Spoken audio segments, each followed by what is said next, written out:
മേലാറ്റൂർ ടൗണിലെ ലെവൽ ക്രോസിന് മേൽപ്പാലം വരുന്നു. പ്രാഥമിക നടപടികളുടെ ഭാഗമായി മണ്ണ് പരിശോധന ആരംഭിച്ചു. നിലമ്പൂർ ഷൊർണൂർ റെയിൽവേ പാതയ്ക്ക് മുകളിൽ മഞ്ചേരി കുമരംപുത്തൂർ സംസ്ഥാന പാതയിൽ പാണ്ടിക്കാട് റോഡിലാണ് പാലം നിർമ്മിക്കുന്നത്. കഴിഞ്ഞ മാർച്ചിലാണ് സംസ്ഥാന സർക്കാർ അനുമതി നൽകിയത്. കേരളിനാണ് നിർമ്മാണ ചുമതല.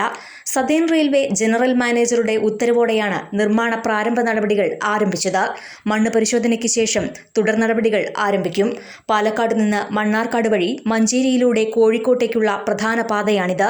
ദിവസേന 14 തവണയാണ് ട്രെയിനുകൾ കടന്നു പോകാൻ ഗേറ്റ് താഴ്ത്തുന്നത്. വർഷങ്ങളായുള്ള മേലാറ്റൂരുകാരുടെ ദുരിതത്തിന് പാലം വരുന്നതോടെ അറുതിയാകും. നൂറുകണക്കിന് വാഹനങ്ങളാണ് ദിനംപ്രതി ഇതിലൂടെ കടന്നുപോകുന്നത്. ഗേറ്റ് അടച്ചിടുമ്പോൾ പലപ്പോഴും വാഹനങ്ങളുടെ നിര മേലാറ്റൂർ ടൗൺ വരെ നീളാറുണ്ട്.